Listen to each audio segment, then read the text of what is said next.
We come today to the third interval, which means that in between the phases of our learning, we place an interval so as to give it articulation and a quality of definition. The way in which learning was set up in antiquity, in Greco-Roman times, was somewhat of a bastardization.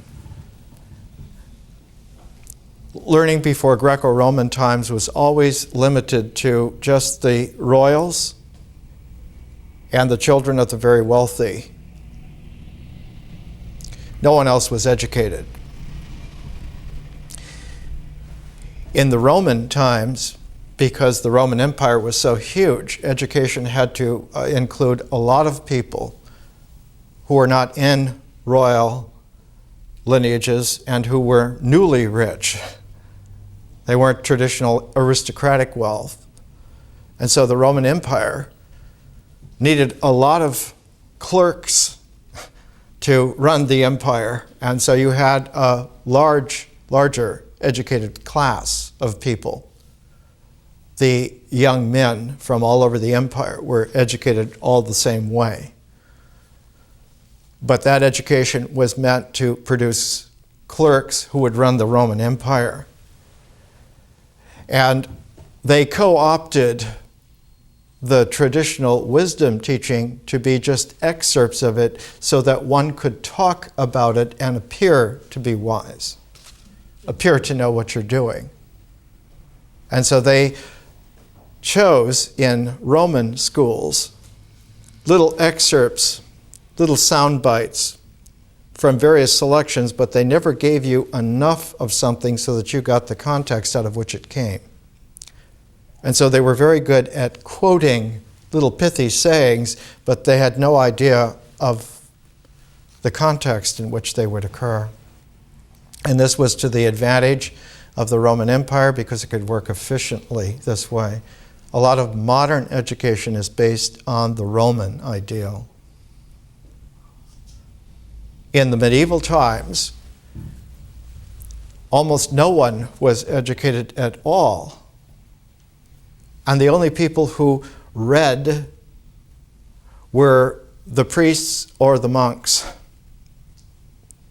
And the priests learned to read just enough to perform the Mass and to read their Bibles.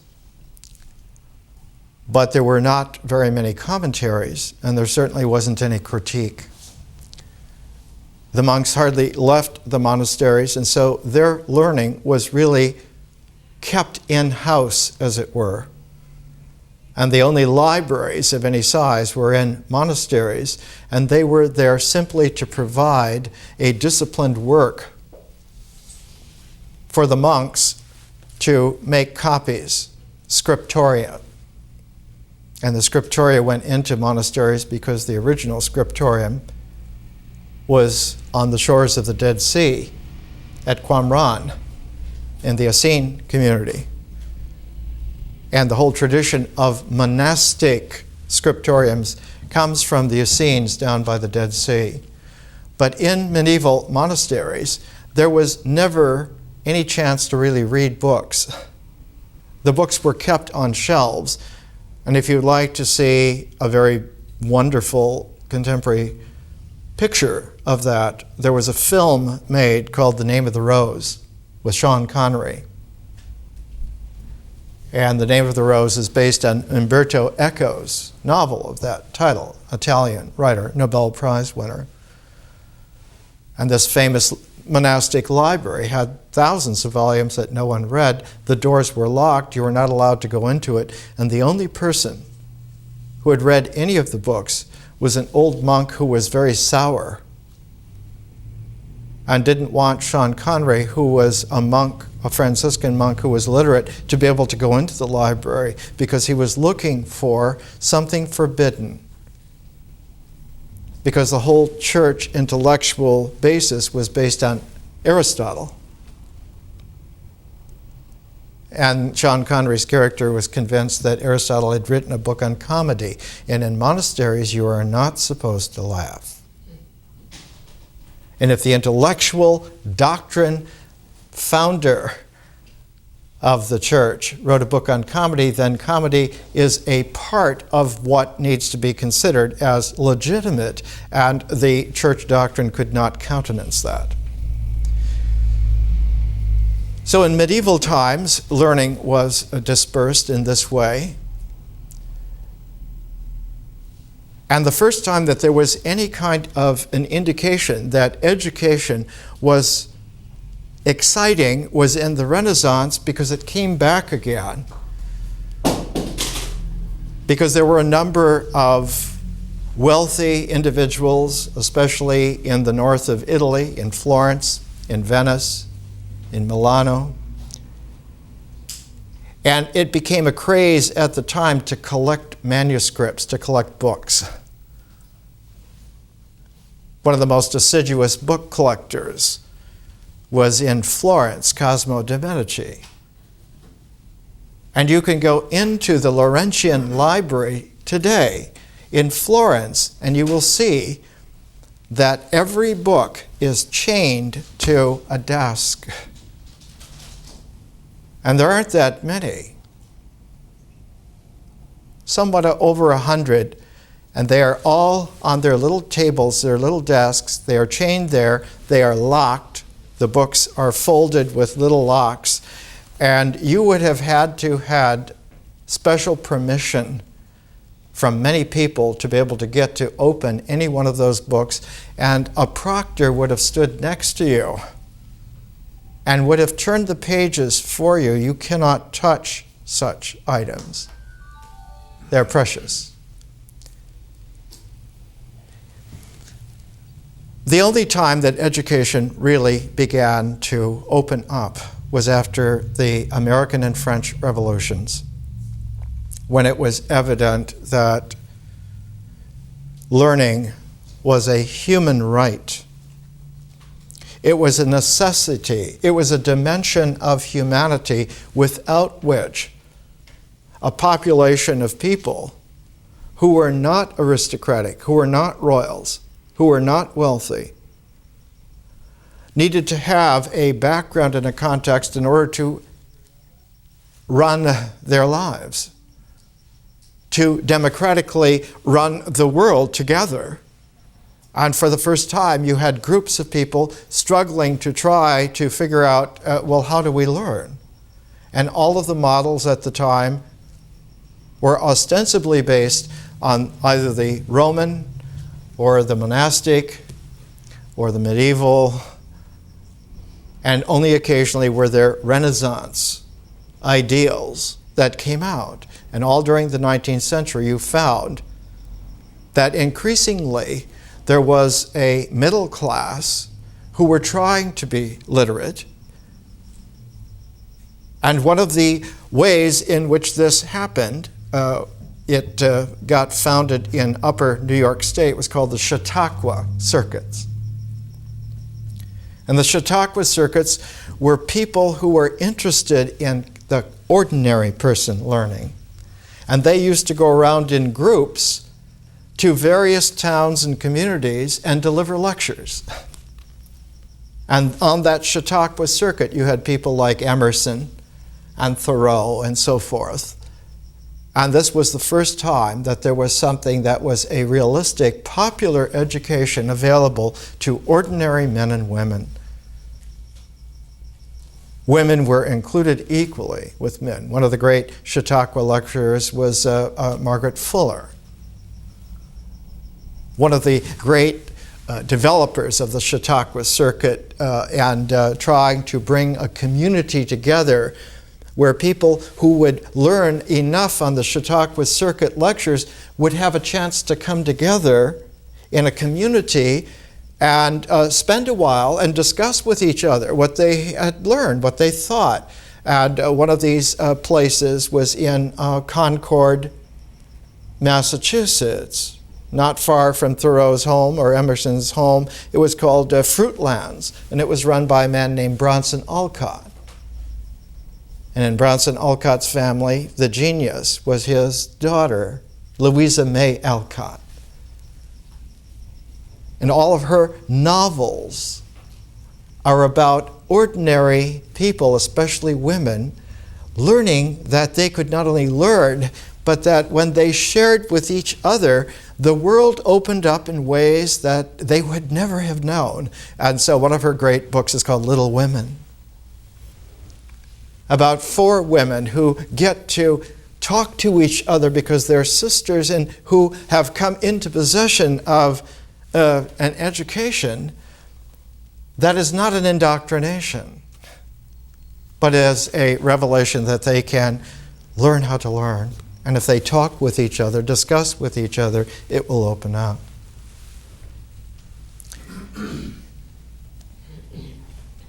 In the late 20th century, it became a crucial, imperative realization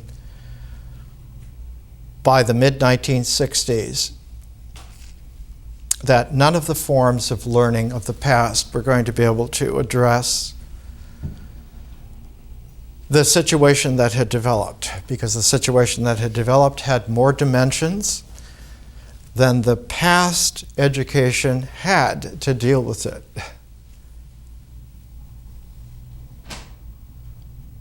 That the situation by the mid-1960s was at least an 8 or 9-dimensional problem, and traditional education at the best was usually 4-dimensional, and only occasionally on rare qualities going into a 5-dimensional conscious space-time. But that was so rare that it was almost unheard of, or was heard of in a fabulous way, that there were super yogis who knew how to do this, or there were really great artists who knew how to do this, or intellectuals like an Einstein who knew how to do this. It never went into education until now. And so our learning brings us into at least a 9-dimensional play eventually, but we need to gradually achieve that, because all of that was developed over tens of thousands, if not hundreds of thousands of years. And to do it in 2 years is really a supersonic takeoff. But it can be done if you will participate with it. And so we don't educate by subject. We don't take subjects. We don't educate because this will make you efficient in your work. All of those are concomitants that will naturally happen, but they naturally happen in terms of your maturation. Not only the bringing out of your character that is there in your experience naturally, but as we will see, because our next phase from myth is symbols, and in symbolic thought, the individual comes into focus. But the individual is only halfway to your capacity of reality. Who you think you are is only in the middle of a whole spectrum, and without the entire spectrum, you don't see that the spectrum curves around and becomes a sphere. It's like if you have a powerful magnet, that powerful magnet will create a magnetic field that has an alignment all the way through it, and anything that becomes magnetized will be coordinated in that field. But if you take 2 magnets that operate one way and the other way, so that you have a pair of magnetic fields, you will, instead of generating a magnetic field that is all one way, you will generate what's called a sphere, a quadrupole sphere, because each of the magnets will have poles, and the 2 together will make 4 poles, quadrupoles, and a quadrupolic magnetic field is a sphere. And it has other properties from just a two-dimensional alignment. And one of the difficulties is that all education on this planet up until this development here was just an alignment of one polarity. Ritual objectivity of things and symbolic objectivity of ideas. And if the things and the ideas aligned, then they were achieving identity, and they had a definitional, recognizable value on the basis of that identity. All of that is monastic. All of that is empire-building limitations. And there are places and there are institutions. There are tens of thousands of so-called teachers all over the world teaching their versions of polarity. All of this is a kind of a medieval obfuscation. It never went anywhere. It cannot go anywhere. And the whole reason for our education is to learn how to learn and get ourselves into a sphericality where our relationalities are not just on somebody's page, on somebody's efficient process, but in a wider realm called reality. And in this, we are invited. The universe invites us to participate in this way. And so we call this interstellar learning, because one of the qualities is that the sphere is no longer just the world. Our sphere by 2004 is minimally the entire star system. We have our own mechanical objects like the two Voyagers and a couple of the Pioneer space probes that have already gone out to the edges of our star system. That has a diameter of 3 billion miles. The Earth has a diameter of about 4,000 miles. The difference between someone who's at home on the whole globe at a diameter of 8,000 miles and someone who is at home in a star system that's 6 billion miles in diameter is a difference that begs a comparison. But this learning is something to participate with. Just to come here and to listen is like listening to Beethoven on a pocket radio. Those symphonies are not only meant for a concert hall with an amphitheatrical presentation. You know, if you're in Vienna and you were heading for the opera house or heading for the concert house, everybody in Vienna gets out of the way to get you there on time. Cab drivers will break the law to get you to the Volksoper on time because they understand after 200 years of this, it's important for you to get there and have the performance. And what we're doing here is offering not just presentations on Saturday, every Saturday morning, continuously, but there's a whole engineering flow chart that helps establish things. One, every phase that we deal with has a musical, thematic tone to it. The selection for myth was Rimsky-Korsakov's Scheherazade.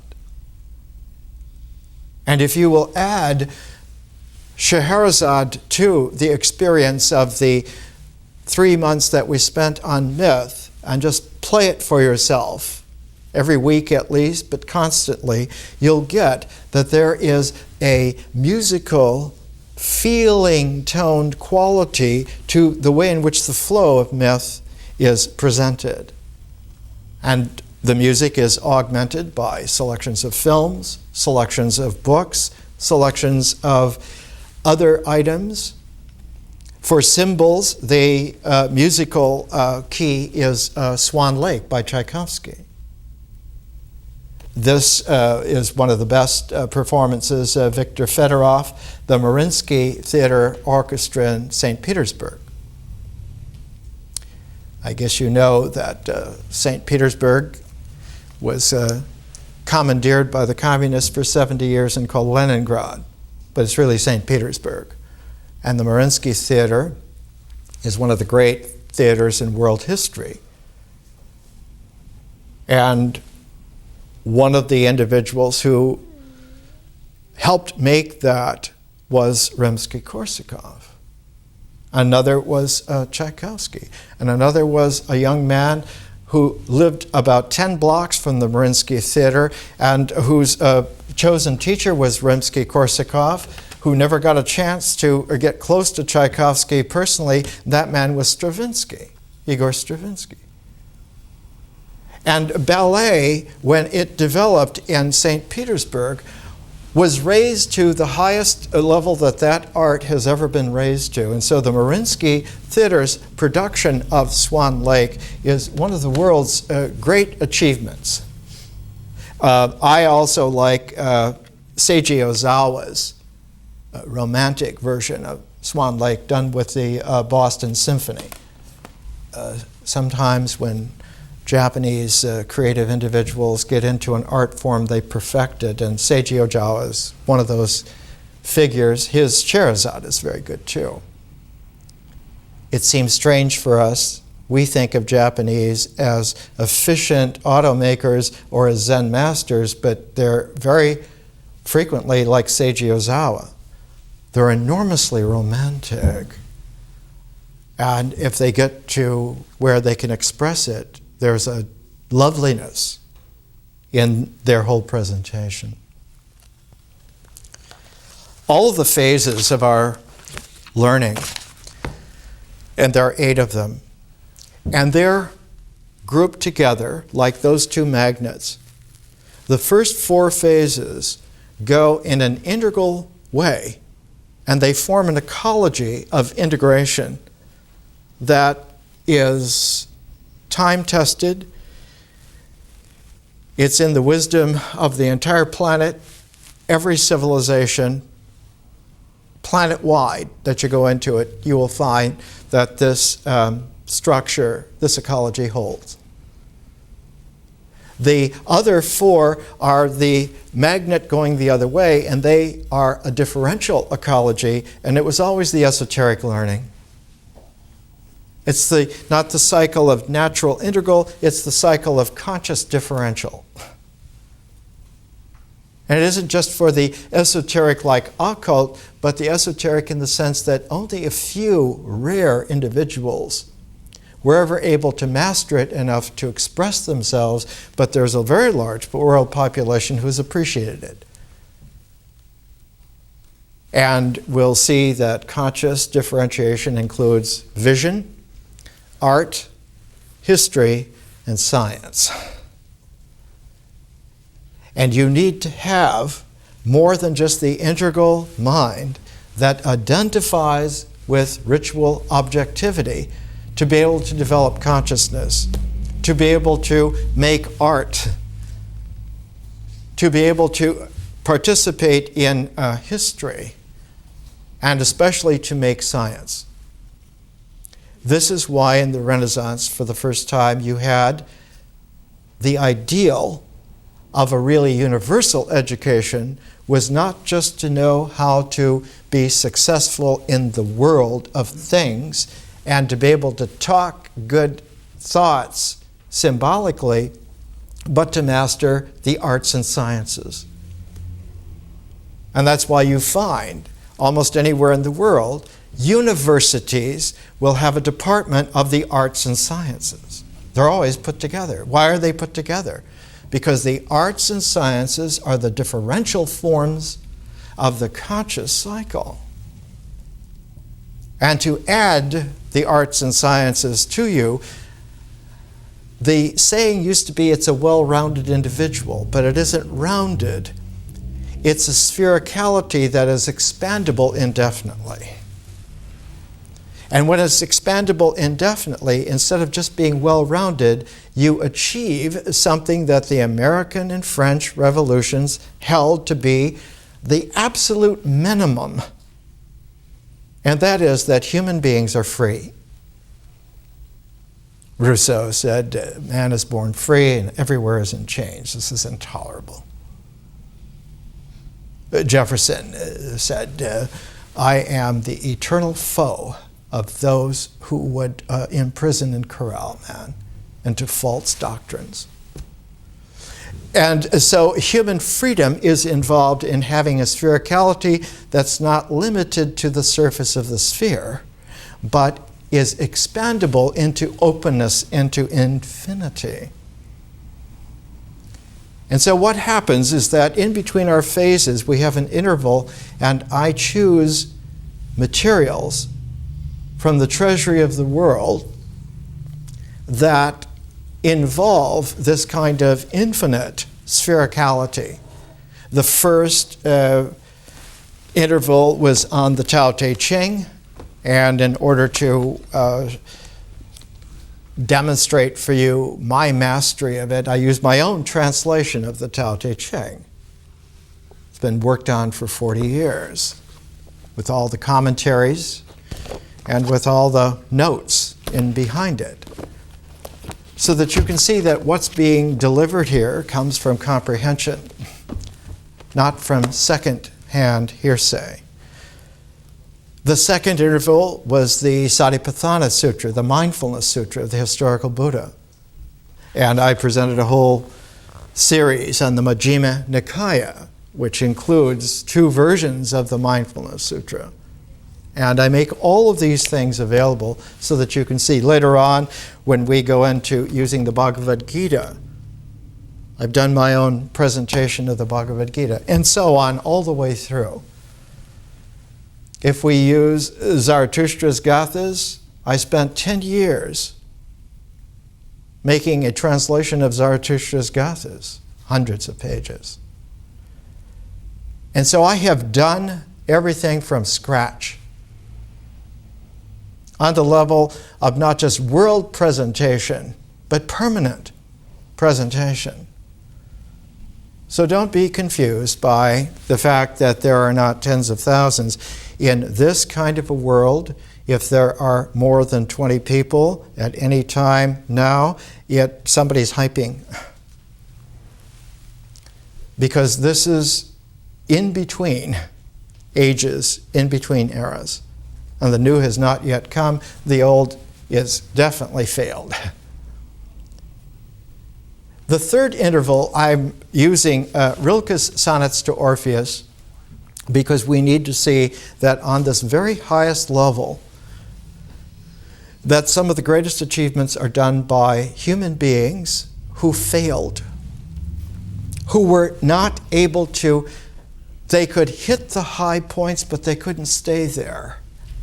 And Rilke is one of the great examples of all time of someone who could hit the very highest spiritual tones and never could stay there, always would fall back, and would fall back into a stupid despair where he would become even less than normal. And so he would go in between being a complete, selfish, moronic person who couldn't sit still. He could never stand to talk to anybody for very long unless it was a woman that he was in love with for as many weeks as that would last, and then he would tire of it because one gets bored, because one is in a boredom syndrome where everything is ground up in supercriticality because it really doesn't match up with the highest levels that you know of, and you're dragging me down to this low level where I am now. I need to have fresh blood fresh juice. I need a fresh romance to get me back up there. And so Rilke was dependent always on new women to get him revved up, to get back to where then he could write his great poetry. And that would last for as long as it did, and then it would atrophy, and he would be back into being an international bum, going from place to place. And because he became famous at this, many people were fascinated by his character. And so he had hundreds of places he could go to and be put up. And one of his most favorite places was a castle on the Adriatic Sea, not far from Trieste. Trieste is at the end of Italy, just before you get to the Yugoslavian Dalmatian coast, and just over the border from Italy, outside of Trieste, was a promontory that had a castle called the Duino, Duino Castle, owned by Princess Marie Thurn und Taxis. If one went across the Adriatic there, that portion at the tip, there's the Gulf of Trieste, but it's only a little appendage of something called the Gulf of Venice, because Venice is the big city there. And if you went directly from Venice across, not angling up to Trieste, you would come to the Duino Castle. And so there, Rilke could be put up by a real princess patron in a real castle, and he was able to look out across the Adriatic and realize that he had Venice at his command if he needed, or he could go into Trieste, and he could from there go all over Europe to Vienna. He could go to Prague. He could go to Paris. He was welcomed everywhere. And in the Duino Castle, in 1911, because he was newly sensitized and brought up to a very high point, he became one of the very first persons in the world to sense that there was an utter catastrophe about to happen. And of course, that utter catastrophe was World War I. He was like a supersensitive barometer, and he sensed that the old world was going to be torn apart, not just ended, but ripped apart, which the First World War did. And yet, he realized that what would really save everything is if there was a larger sphere for love. And so one of the challenges he gave himself was that there have been many poets for love, but all of the poets for love have been poets who are singing about love in life. And so he took for himself a challenge. What if there is a possibility of a poet who sings in a larger reality, not just the reality of life, but the reality that death and life together are a larger whole? What if you are able to expand yourself to take in death as well as life in a massive mystical cycle of love poems about this larger sphere, this larger reality? And so he called the first poem that came out, because it was about the love that included death as well as life, he called it an elegy, a poem about death, but from a humane standpoint. And he would eventually write 10 elegies, and they're called the Duino elegies. But he could only write 2, and then he began to collapse. He began to fall back, and he tried to find new romance. So he left Duino Castle, going to his favorite little haunts to try and find somebody new to get him going, and he wrote fragments of 3 more elegies for the next couple of years, and then he burnt out. He couldn't write. He wrote some poems, but he was garroted is the word. He was nabbed by his own hook. He was garroted because at the depth of a larger love, not just the romantic love that he has a new woman, but now if you include death and a larger thing, all of a sudden what comes up is the whole thing about life after death. And for him, the thing that was in the way was that he was raised a Roman Catholic. He was raised by a father who wanted him to be a successful burgher. You go and get a good education and become a lawyer, and you make money.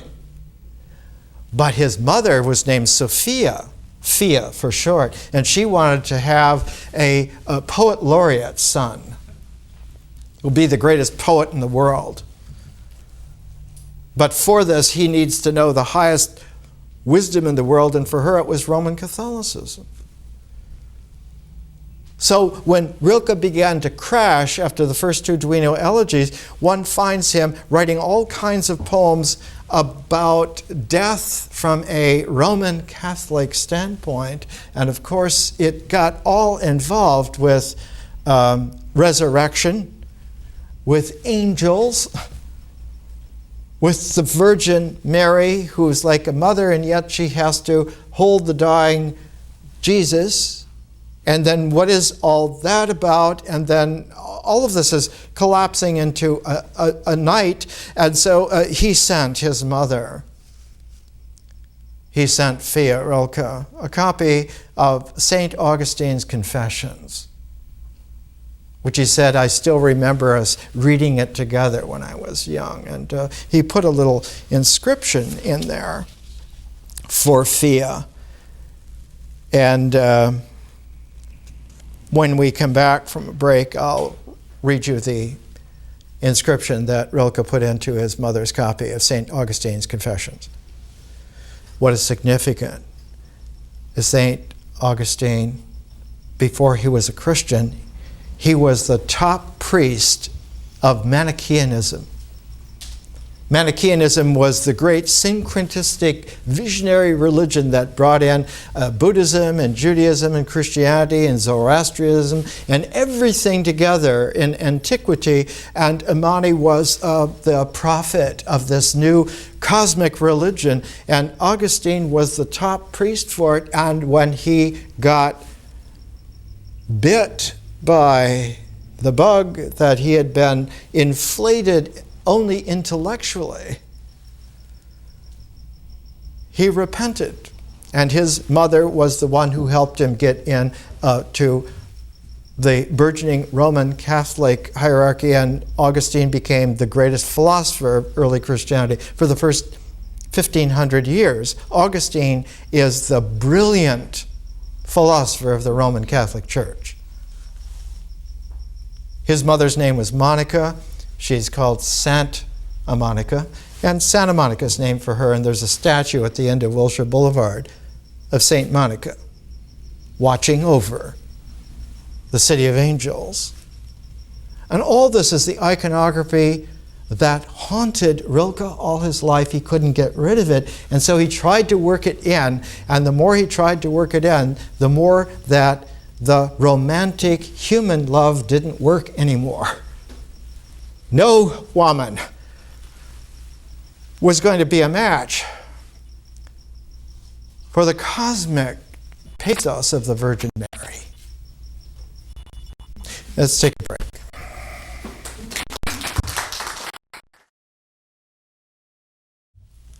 Let's come back to the inscription that Rilke put into the copy of St. Augustine's Confessions, which he sent to his mother as he was starting to crash just before World War I, and just after starting the Duino elegies.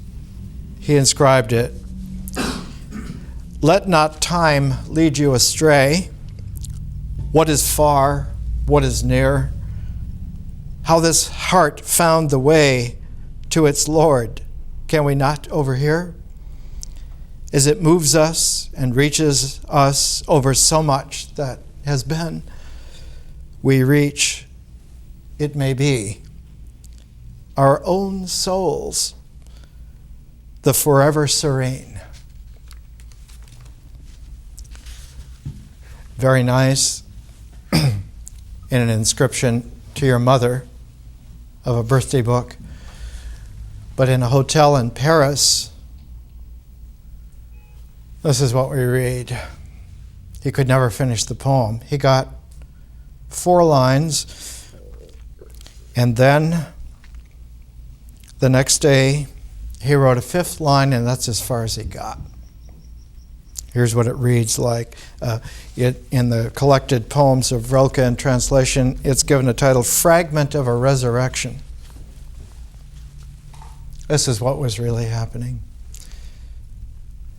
The angel, with his sounding trumpet, pries the gravestones up, and they, in parallel, emerging, stretch to where the spirits dwell, now ranged in ranks according to their sizes. Next day, and draws me on like one unfeignedly dead.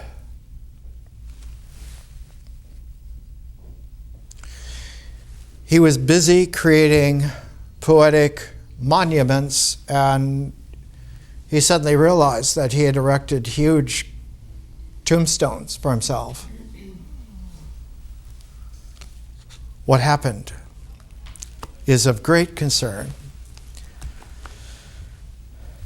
The first Duino elegy, he heard the first line in his spirit's mind, and then began in Duino Castle on the Adriatic coast near Trieste to write it down. And the first elegy begins, "Who, if I cried out, would hear me among the angelic orders? And even if one of them suddenly pressed me against his heart, I should fade in the strength of his stronger existence. For beauty's nothing but beginning of terror. We're still just able to bear. And just why we adore it so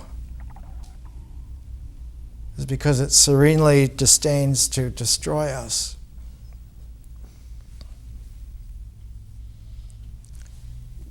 So in the poetic confidence that he's going to include death with life and write about a larger love,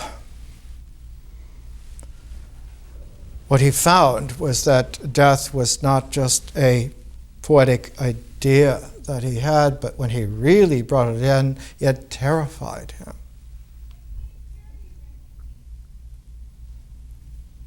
Not death so much, but something devastatingly terrific. The angelic orders. Because in his upbringing, from his mother, from the church, from the whole powerful mythic iconography of angels, is that they are terrific. They're terrible. They're not just pleasant little New Age images on greeting cards. And the most terrific of them all, known in ancient epithet as the angel of the presence. The angel of the presence holds the sword. And that sword that the angel of the presence holds splits the soul from the spirit so that no one can go from one to the other without God's permission. It's the angel of the presence who's positioned at the gate to Eden. When Adam and Eve are thrown out, you're not coming back in. And so the angel of the presence is a terrific figure, terrifying figure. And later, this sword of the angel of presence, of the splitting of the soul from the spirit, enters in as a bodhisattva in Mahayana Buddhism. Manjushri holds the flaming sword. Manjushri, the bodhisattva of wisdom. You're not getting out of your mind into the spirit realms as long as you keep dragging your mind with you. The mind that you have developed in this world is radioactive. You want to contaminate heaven?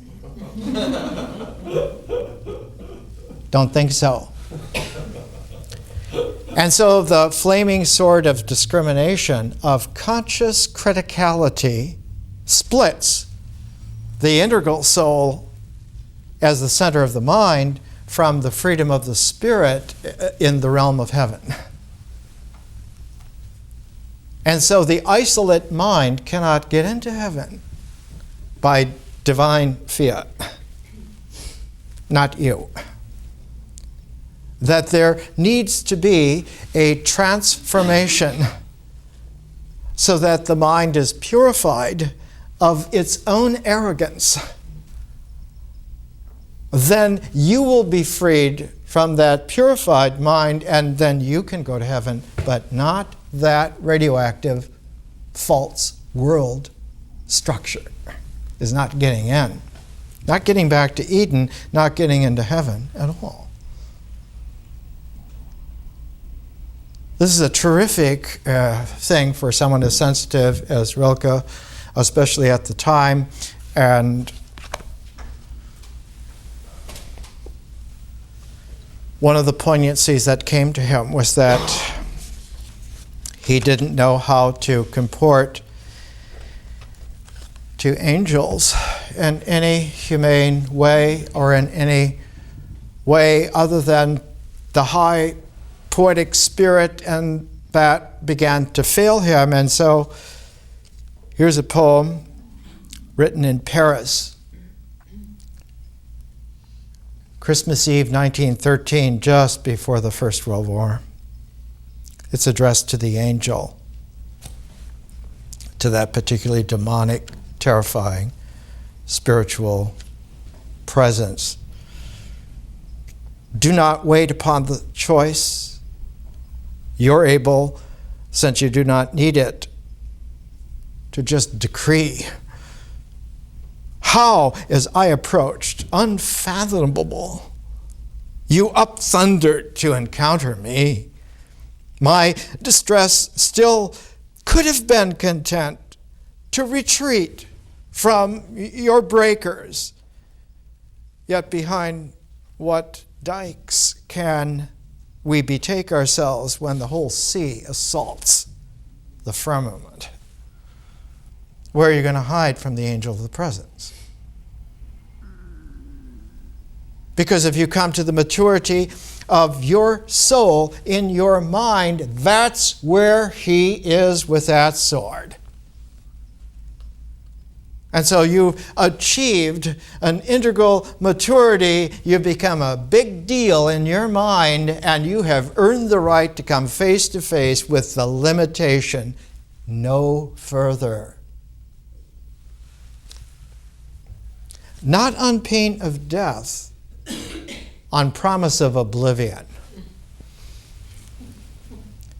And so Rilke was caught. He had told everybody in Europe he's going to write these great spiritual poems of bringing life and death together and cosmic love poems. And as soon as he started it, he couldn't do it. And the more he forced himself to try to do it, the more he couldn't. And finally, it evaporated his ability to write. His coherence evaporated. In high mathematical parlance, it's called an isoplanatic angle. And the isoplanatic angle is the angle which gives a coherence to the entire field of the trigonometric progressions. And what happens is that the more that condenses and becomes a line, the line vanishes the entire time-space of it. And that's a real oblivion. And so he got afraid of himself. He got afraid of his own spiritual capacity. At the same time that his whole life was tied up in shining from that capacity, now that very thing became something after him, pursued by it. It wasn't just there that he would confront it when he got there, it was after him.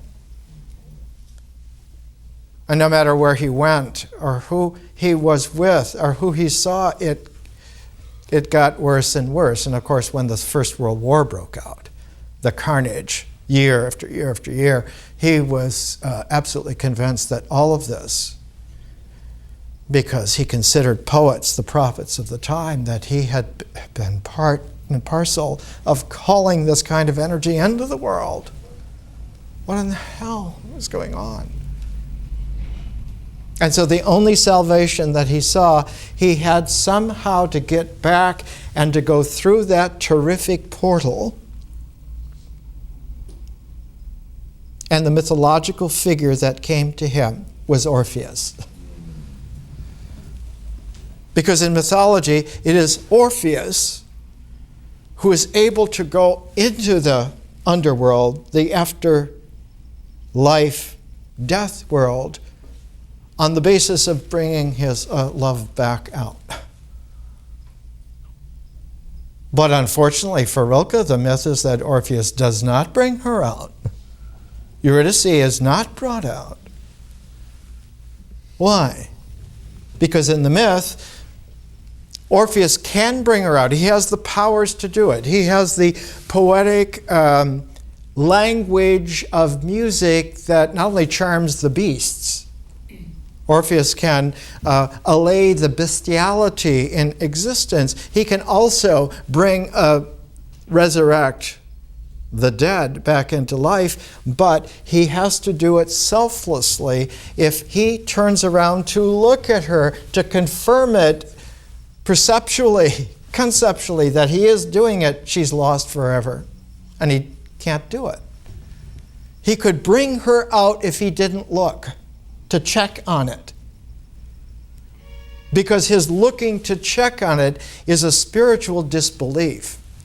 It's a mental confirmation. And in consciousness, if you have to keep checking the time and checking the space and checking the facts and checking the identity and checking the definitions, that guarantees you are going to lose to that sword of discrimination that keeps the spirit and the soul separate. They are separate because they do not touch. That the movement from one to the other is like the synapse gap in the neuronal brain cells. It has to leap over the gap, which means it has to have enough potential in one realm so that it can leap from there like a ballet dancer to the other shore. You can't get there from here. And so you have to dissolve your need to be here, and then you are there. And so he was struggling with this, struggling with Orpheus. And in the midst of finally, after 10 years, he had discovered in a little Swiss valley, beautiful valley, something got to him. There was a tower, the Tower of Muzzo, and there it was in the midst of this valley, and he didn't know why, but this got to him in an archetypal way. that he could now talk about resurrection. He could write his poems, not only the Duino elegies, but in February of 1922, when he finished 5 of the elegies in 1 month, he wrote 55 other poems called the Sonnets to Orpheus, all in the space of 3 weeks. Poured out of him. And we'll talk about why it was in just a moment. Here's one of the Sonnets to Orpheus. You get the tone. A God can do it, but how, tell me, shall a man follow him through the narrow lyre? His mind is cleavage. At the crossing of 2 heartways stands no temple for Apollo. Song, as you teach it, is not desire, not sung for something, yet in the end attained. Song is existence, easy for the God, but when do we exist? And when does he spend the earth and stars upon our being? Youth, this is not it. You're loving. Even if then your voice thrusts your mouth open, learn to forget the sudden song. That will run out. Real singing is in a different breath, a breath of nothing, a rippling in God, a wind.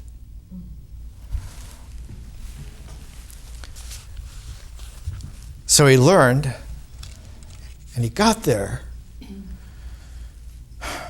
But could he stay there?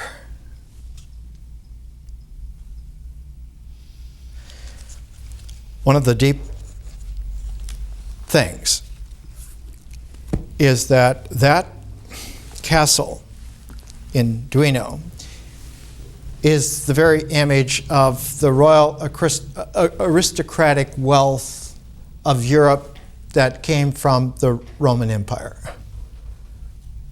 The Roman villas, the Roman palaces all became the Renaissance villas, the Renaissance palaces. They're all of the same ilk. And he was completely immersed since he was a boy in the Roman mythos, especially the Roman Christian church mythos. But because he was one of the most supersensitive poets of all time, A++, he intuited in his poetic genius an image that he recognized, but he didn't know what it was. Almost nobody then knew what it was. Almost nobody now knows what it is. What he saw was before Christianity was taken over by the Roman Church. He saw an image of a landscape and of a building in a landscape that was real before Christianity was co-opted by the Roman Empire. Before Christianity was a Christianity. He saw an image in his spiritual resolution, in his poetic consciousness. He saw an image of something that was historically very real, but came from the 1st century AD and was famous for almost 500 years. Was the central place in the Christian vision for over 500 years. He saw in his poetic resolve, he saw the image of a landscape in Asia Minor, which is now part of Turkey, which is on the outskirts, or was at that time, of a huge city called Ephesus. And Ephesus sits in this beautiful valley, just like that Swiss valley that Rilke was writing in. And there is a rock outcropping right in the middle of that valley, just like where his little Tower of Muzzo was. And on that rock outcropping was the tomb of St. John, the apostle. That he wrote the gospel according to John on that Acropolis, on that mount. And he was buried there because of it. When he finally died, he was very old when he died, in his 90s. He wrote the Apocalypse, the book of Revelation, on the island of Patmos, off the Turkish coast, not very far off the coast from that. But he wrote the gospel. And the gospel is all about the report. If you read the gospel according to John, the whole last part of it is about the resurrection, because he was an eyewitness. John Mark was not an eyewitness. Luke came centuries later. Matthew was not there at the time. But John was there. He was a little boy at the time. He was about 11 years old.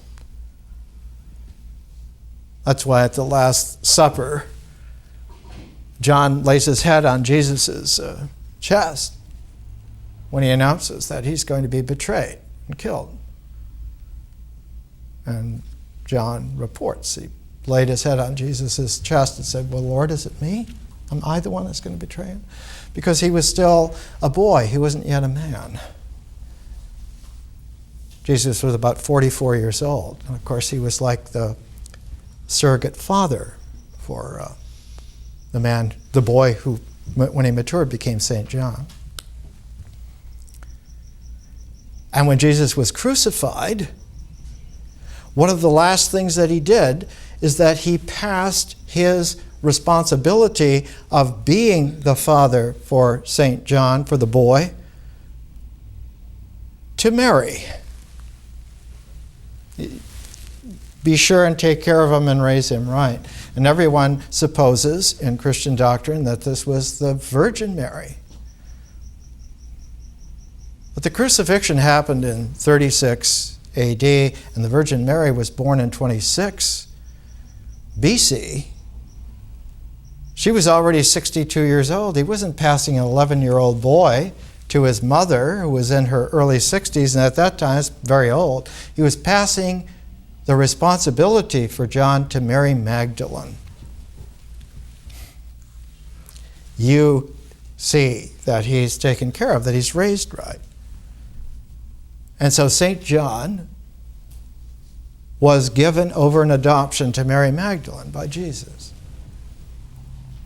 And because Mary Magdalene was his companion, she accepted St. John, but she also took over the responsibility of caring for Jesus' mother, Mary.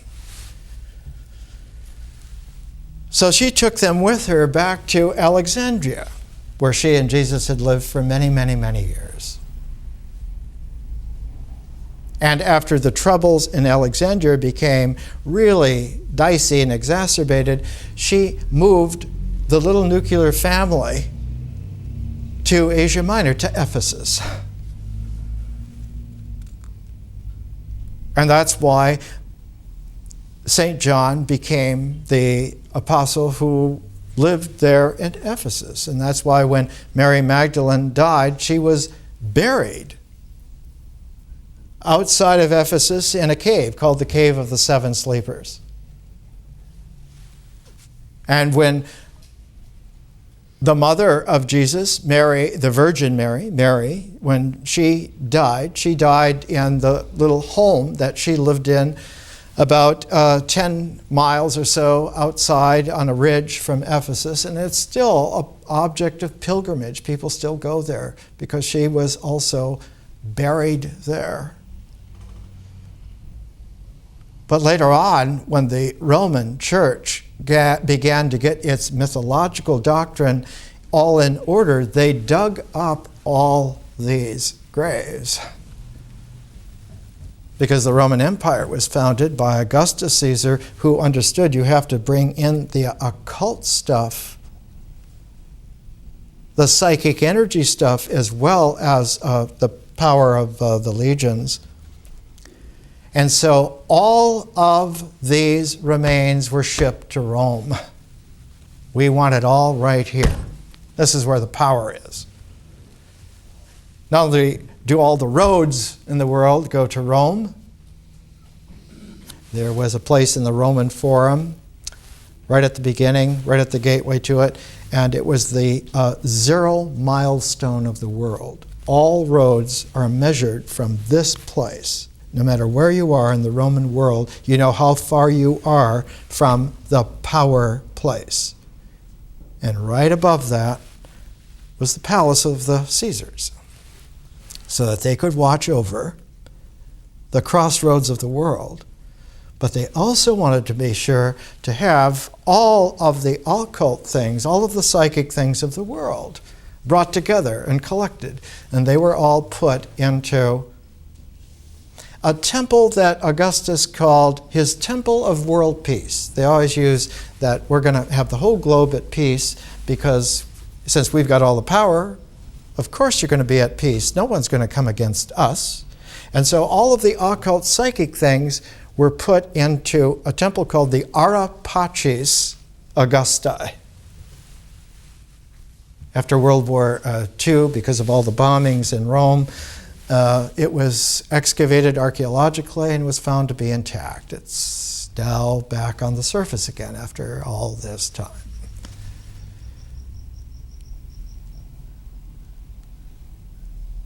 In 431 was the Council of Ephesus, and they decided at the Council of Ephesus in 431 that the mother of Jesus had to have 2 qualities by doctrine. She had to be a virgin, and she had to be a mother. Because the whole mythos is that her function was to take over and supplant the mythological function of Artemis. Because in Ephesus, the biggest temple to the Greek gods in antiquity was the temple of Artemis. It was 860 feet long. That's 3 football fields. It's a big temple. And that became the temple for the Virgin Mary after the Council of Ephesus. That she has to be a virgin mother because Artemis is a virgin. She's also mother of gods. And in all of this, what Rilke saw in his resolution was a separation of 2 things that had been all his life brought together, that the Virgin Mary was obviously now distinct in terms of his poetic, critical ability to make differentiation. She was distinct from St. John, from the gospel of resurrection, that the resurrection was not mulched together with the Virgin Mary and the birth.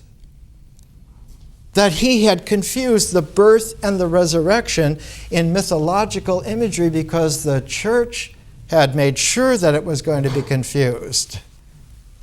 Its whole mythological hold was that we hold the keys to life and death, to birth and rebirth. You want them? You come to us.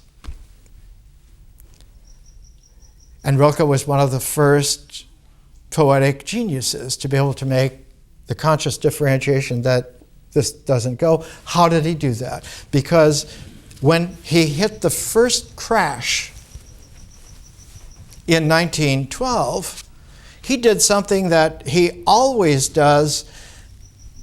He tried to get it out of him by writing a great cycle of poems, and the cycle of poems that he wrote at that time, it was written in 1912 and early 1913 and published in 1913 in just a few copies. Hardly anyone has ever seen it. This woman, Christine McNeil, translated it, and it was privately published, only 250 copies just last year. The life of the Virgin Mary.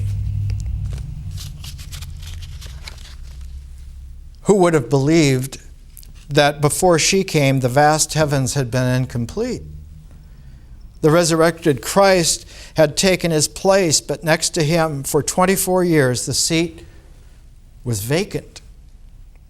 They'd begun to get used to this pure gap that was almost not there, for the sun's splendor shone across and filled it. She, entering heaven, did not come towards him, even though she wanted to. There was no room for her. Only he sat there in his magnificence, which hurt her. It's the kind of poems that were coming out in 1912. Finally, when he was able, after 10 years, to get back to his poetic.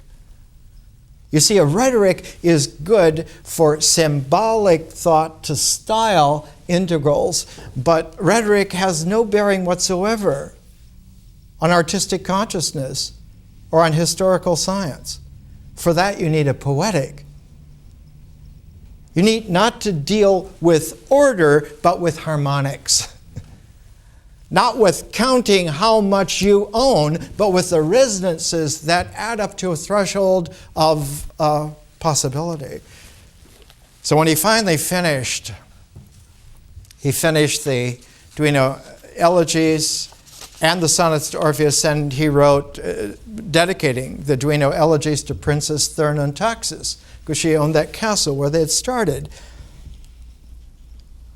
And she says, she called them seraphico. The seraphs are one of the highest angelic orders. They're 9 orders of angels, so-called 9 orders. All of that is a doctrinaire stylization that comes in imitation of Plotinus, who is purely Hermetic, had nothing to do with angels. In antiquity, about 53 AD, a man from Alexandria who was the head of the community that Jesus had been the head of, wrote a letter to the whole world. And it's preserved still in the New Testament because everyone in all those councils thought that St. Paul had written the letter. And you can't X out letters from St. Paul from the New Testament because he's the basis upon which the Roman Catholic Church is based. But when people began to be able to read New Testament Greek again well enough that they could read it for themselves, it was apparent that it wasn't by Paul. It's not written in Paul's style at all. The first person to read it poignantly enough was Martin Luther, because one of his best friends was Erasmus, who had made the first trustable Greek edition of the New Testament since antiquity. He had found that the church used a Greek New Testament that had been manipulated and jimmied since antiquity and was completely garbled. No wonder no one in the Middle Ages knew anything at all about the New Testament. It was all professionally garbled. And so Erasmus restored the New Testament to its New Testament Greek, and one of the first readers, because he was a very close friend of Erasmus, was Martin Luther. And he realized the author of this is a very famous man in antiquity named Apollos of Alexandria. And it was Apollos who wrote the Epistle to the Hebrews. It's in the New Testament. And Apollos says, angels? Which angel did God ever say that you are my son? Man belongs in the family of God. He is a family member. He inherits the house. We're included in the inheritance of heaven because we're family. The angels are only messengers. They work for the house. They're servants. And so for man to be worshiping angels is absurdity. Rilke finally was able to see and to understand. I brought a lot of material on Ephesus with photos of the tomb of Mary Magdalene and of the Virgin Mary and of St. John's. St. John's Basilica was torn down in early Muslim times. And the stones were used to build more than 100 houses over the years. There are photos in here of all of these things. They really exist. They're right there. He says to Marie Thurn und Taxis, he says, well, I want to read you the elegies, but I also want to read you my sonnets to Orpheus as well. Because just like at you see, in the same way as the Mary book came into being, before all of the great elegies were finished, so this time more than 50 sonnets presented themselves entitled The Sonnets to Orpheus, written in memory of a quite young girl who died 2 years ago, and I'm sending them to you. She was 19, was a daughter of a distant friend, but it was the sense that there is an opening here. This was a virgin girl who died in death. And if I can write these sonnets to Orpheus in such a way that her spirit has been restored to reality and a larger love, I will then have done my life task. And so he writes, almost a girl it was, and issued forth from this concordant joy of song and lyre, and clearly shining through her springtime veils, she made herself a bed inside my ear and slept in me, and all things were her sleep. The trees I always marveled at, those feelable distances, the meadow felt and ever wondering that befell myself, she slept the world. You singing God, how did you perfect her that she did not crave first to be awake? See, she arose and slept. Where is her death? Oh, will you yet invent this theme before your song consumes itself? Whither is she sinking out of me, a girl almost? Because his critical ability to resolve in a poetic genius, not only seeing that St. John is different from the Virgin Mary, but Mary Magdalene is also different from the Virgin Mary. And Mary Magdalene was buried in the Cave of the Seven Sleepers, right outside of Ephesus. It's the only place that's mentioned both in Christianity and in the Quran. It was famous. The seven sleepers were taken to Rome, and their bones are still in one of the major cathedrals of Rome. But Mary Magdalene's bones were intercepted, and instead of being placed in Rome, they were taken to France, to southern France. All of these are deep mysteries, and part of what we're understanding is that we need an education like this to gently go through the phases, because you don't know that you don't know. And all I can say to you is that you can learn to learn. I'm a trustworthy guide because I'm not getting in your way of finding out. More next week.